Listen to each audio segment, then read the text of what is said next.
Sya'ban itu bulan khusus saat semua amal kita, khususnya yang soleh-soleh, diangkat oleh semua malaikat ke hadapan Allah untuk dipresentasikan dan dipersaksikan di hadapan Allah Subhanahu wa Ta'ala. Di Nabi khusus bulan Sya'ban itu muhasabah diri.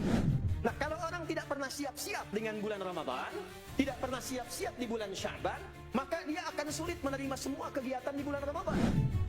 Dan lagi-lagi, amalannya ada 3 bagian.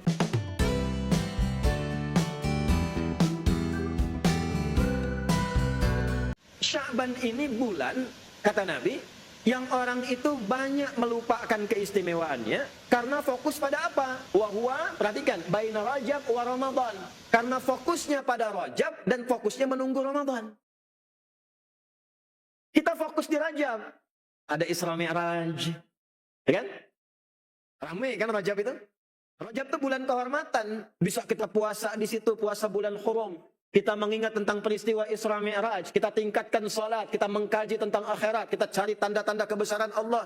Setelah selesai Rajab, maka orang menunggu Ramadan. Yang paling menarik, masuk Sya'ban pun masih membahas Rajab.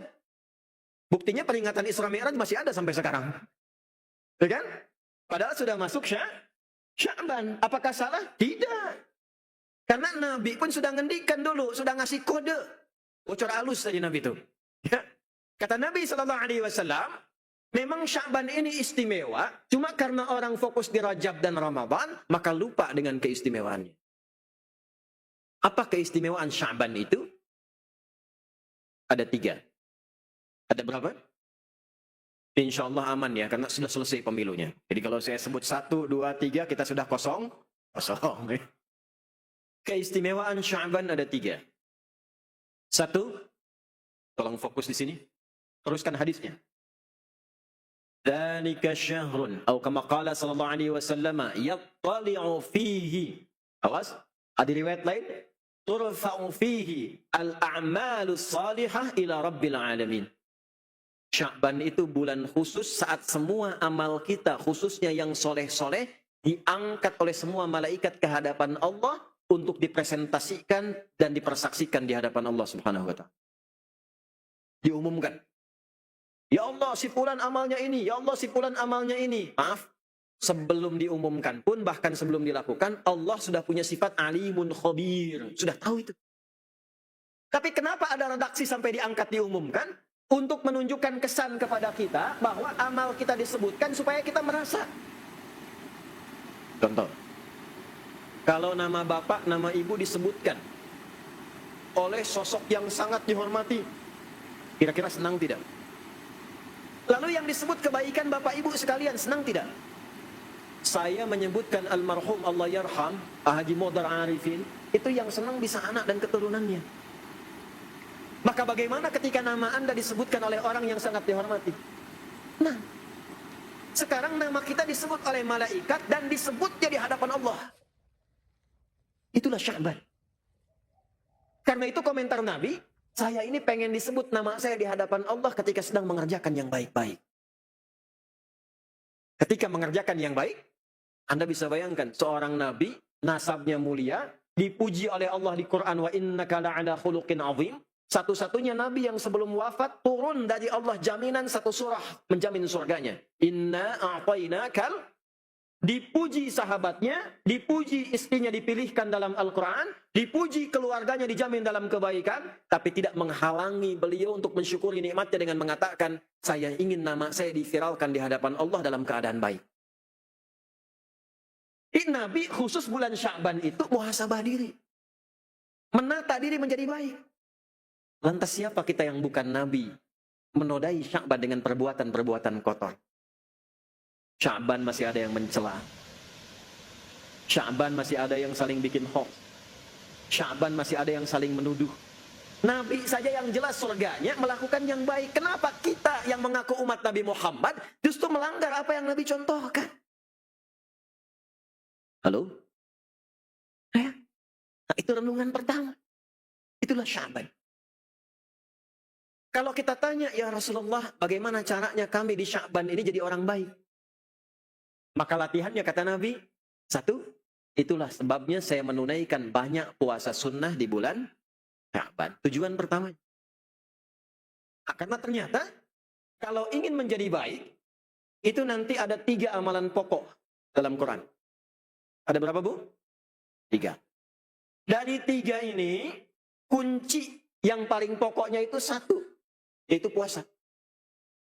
Hebatnya puasa itu bisa menarik amalan lain yang bahkan jarang dilakukan, itu bisa dikerjakan saat sedang puasa. Contoh, jenengan konsisten sholat fardu, belum tentu sholat sunnah. Tapi kalau sedang puasa, itu yang sunnah pun bisa tidak tinggal. Ibu kalau sedang Ramadan, biasanya kalau maghrib kan sudah kapling sajadah ya. Ya, datang kapling sajadah. Itu untuk sholat tarawih atau sholat isya. Padahal hukumnya sunnah. Saat tidak puasa, ada orang minta, belum tentu diberi. Saat puasa, yang tidak ada dicari-cari. Berapa yatimnya di sini, berapa du'afanya di sini. Itulah puasa.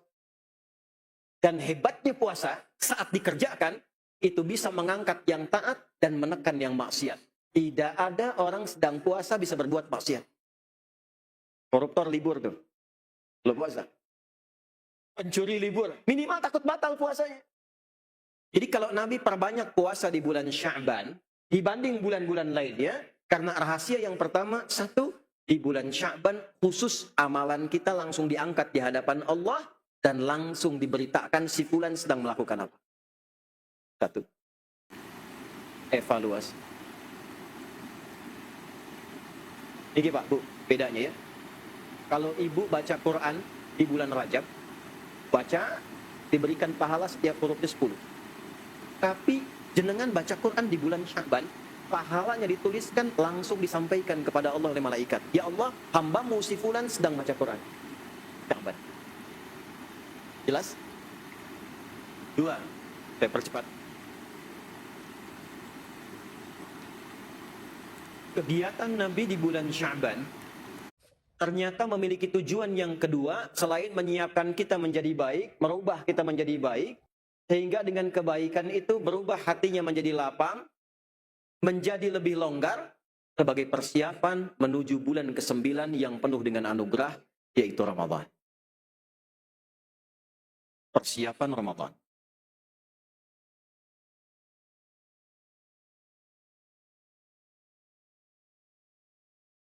Jadi ini bulan persiapan, Pak, Bu. Kenapa penting disiapkan? Orang Arab tuh bilang begini, kalau kita sedang menyiapkan hati, menyiapkan diri, supaya nanti akan menyambut yang datang, saat disambut itu kita sudah siap. Lapang, tenang, diperintahkan, dikerjakan, diinformasikan kita terima, dilarang kita tinggalkan. Itu orang Arab menyebutnya dengan rahaba yurahibu. Masdarnya, sifatnya disebut dengan tarhib.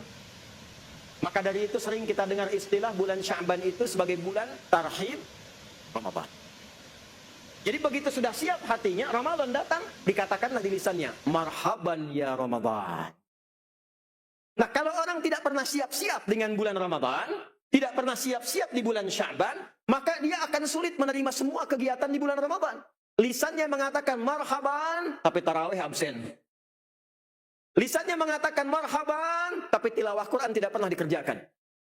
Itulah sebabnya, ketika bulan Sya'ban itu, saya masuk ke intinya. Nah, ini kita baru mulai materinya ya. Ketika bulan Sya'ban itu datang, tepatnya di tahun kedua Hijriah. 2 tahun Nabi tinggal di Madinah. Di hari Senin. Saya urutkan dengan detail. Hari Senin, bulan ke-8 bulan Sya'ban, tahun kedua Hijrah. Turunlah kemudian dalam persiapan tarhib ini, surah kedua Al-Baqarah, ayat 183, yang ayat ini sekaligus mewajibkan puasa Ramadan di bulan yang ke-9. Jadi maaf, ayat puasa itu turunnya bukan bulan Ramadan. Turunnya bulan Sya'ban. Di tahun kedua Hijrah. Harinya hari Senin. Kenapa Allah turunkan dulu di bulan Sya'ban, bulan ke-8, sebelum dilaksanakan bulan 9? Supaya Nabi mengajarkan persiapan kepada umatnya agar beradaptasi sebelum Ramadan datang dan ditunaikan ibadah di dalamnya. Pertanyaannya begini, kenapa khusus untuk Ramadan sampai diperlukan 1 bulan persiapan sebelum masuk? Padahal haji tidak begitu. Coba Bapak Ibu sekalian, saat akan menunaikan ibadah haji yang kita lakukan banyaknya manasik kan? Ya kan? Manasik, berangkat. Ramadan itu hampir semua kegiatannya siang dan malam, selama kurang lebih sebulan, itu dipersiapkan, diminta oleh Allah, siapkan dulu di bulan Sya'ban, karena ada yang beda dengan Ramadan siang dan malam. Tidak ada satu pun detik berlalu di Ramadan, kecuali dia melahirkan 3 keutamaan. Satu, cepat ya, nanti kita setelah ini turunkan amalan ini. Satu, Ramadan satu-satunya bulan yang siang malamnya dibentangkan ampunan Allah Subhanahu wa taala. Tidak ada orang melalui Ramadan kecuali kalau punya dosa siang diampuni siangnya, punya dosa malam diampuni malamnya. Sehingga ketika masuk malam bersih dari dosa, masuk siang bersih dari dosa. Maaf, tolong beri catatan ya, yang diampuni dosanya, utang tetap tidak lunas. Utang tetap bayar ya. Kosong-kosong tuh dosanya, utangnya tetap ditagih tuh.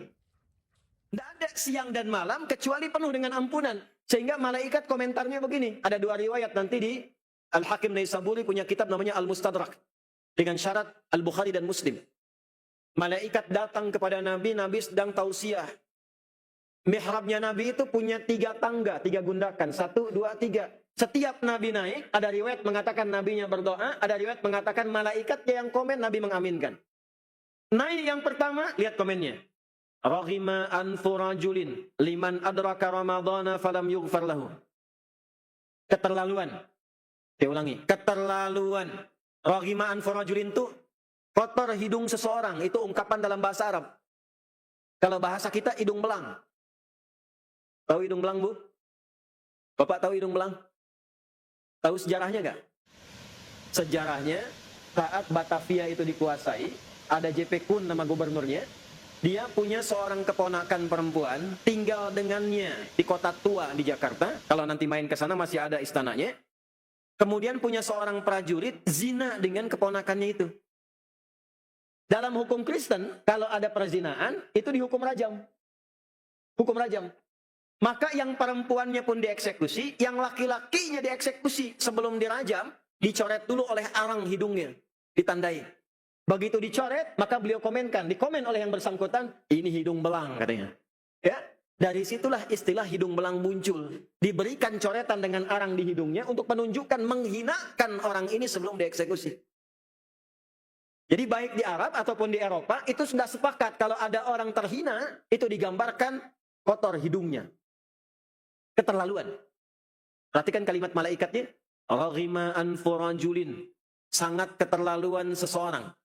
Liman adraka ramadhana, yang disampaikan oleh Allah ke bulan Ramadan, maaf, falam yughfar lahu, tapi tak mampu diampuni dosa-dosanya. Jadi siang malam, Pak, baru ketemu malam pertama Ramadan, lantas kita menunaikan satu amalan, nanti saya berikan ijazahnya dari Nabi sallallahu alaihi wasallam. Ketemu malam pertama nih, pemerintah tetapkan, atau Anda meyakini, baik dengan hisab, dengan ru'yat, silahkan. Begitu mendapatkan malam pertama, amalkan petunjuk Nabi, Nabi ajarkan satu doa pada Sayyidah Aisyah, dibacakan doa itu, seketika diampuni semua dosa-dosa yang pernah dikerjakan. Dosa kecil dan dosa besar. Jadi begitu kita dapat malam itu, diampuni dosa, meninggal malamnya, husnul khatimah, Pak. Itu bagi orang-orang yang punya persiapan. Tapi kalau orangnya tidak punya persiapan, tidak semangat datang malam pertama Ramadannya. Itulah sebabnya Sya'ban diturunkan ayat persiapan Ramadan untuk membuat semua orang Islam minimal saat awal Ramadan itu berbondong-bondong gembira menjambutnya. Yuk kita bacakan ayatnya. Al-Baqarah ayat 183. Cepat nanti kita ngaji dengan nahunya sekalian. A'udzubillahi minasyaitonirrajim. Bismillahirrahmanirrahim. Ya ayyuhalladzina amanu kutiba alaikumusiyam kama kutiba alal ladzina min qablikum la'allakum. Ayat ini turunnya di Madinah di hari Senin di bulan Sya'ban di tahun kedua Hijrah. Mohon izin saya pelankan suaranya, kemudian ritmenya, kecepatannya saya turunkan sedikit supaya kita bisa mengetahui ayatnya dengan baik. Ya ayyuhalladzina amanu. Ya harfun nida'i linida'il qaribi wal mutawassiti wal ba'id. Paham? Tidak. Ya. Ya adalah huruf panggilan. Disebutkan 361 kali dalam Al-Quran untuk memanggil objek, memanggil orang, memanggil siapapun dengan 3 jarak. Jaraknya yang dekat, jarak menengah, atau jarak jauh. Ada 14 huruf nida dalam kaidah bahasa Arab di Nahwu. Ada a, ada aya, ada ya, dan seterusnya. Di sini ada teman-teman dari pesantren ya? Ada ya? Nah, kalau ngaji Alfiyah, itu nanti cari syarahnya yang Muhyiddin Ad-Darwishi. Itu disebutkan ke 14-14 itu. Ya. Ngaji dari situ, ya. Ketika masuk kepada bab nida, temukan di situ ada 14 nanti. Nanti untuk mendalami 14 ini, cari kitab Mughnil Labib an Kutubil A'arib, ya, karya Ibnu Hisham Al-Ansari. Dari 14 ini ada a, ada ya, ada aya, dan seterusnya. Yang disebutkan dalam Quran cuma 1. Ya. Disebutkan di Quran hanya 1. Ya. Karena ternyata ya ini berfungsi mewakili semua 13 huruf yang lain untuk memanggil dekat, menengah, jauh, termasuk memohonkan tolong dan minta ampunan. Ya. Pelan-pelan ya. Saya teruskan dulu sebentar, nanti baru kita ulangi untuk menguatkan. Ayyuha disebutkan 150 kali dalam Al-Quran. Ayyunya munada berfungsi untuk menguatkan ta'kid, haknya berfungsi tanbih untuk mengingatkan. Alladzina disebutkan 1080 kali dalam Al-Quran. Isim mausul bentuknya jama, menunjuk pada semua tanpa kecuali. Baik laki-laki, perempuan, besar, kecil, tua, muda, punya jabatan, tak punya jabatan, kaya ataupun cukup, semua dicakup sepanjang dia mengatakan saya punya iman. Sekarang kita terjemahkan dengan tafsir dan nahunya. Ya ayyuhalladzina amanu. Hei semua hambaku yang telah mengatakan dan mengaku beriman kepadaku. Baik itu engkau merasa dekat denganku, atau merasa menengah dariku, atau jauh dariku. Aku ingatkan, aku tekankan bahwa aku akan turunkan sebuah perintah yang saat perintah itu kalian kerjakan, yang jauh akan semakin dekat denganku, yang menengah lekat denganku, dan yang dekat pun akan semakin rekat denganku. Apa perintah itu? Kutiba alaikumus ya. Tuh.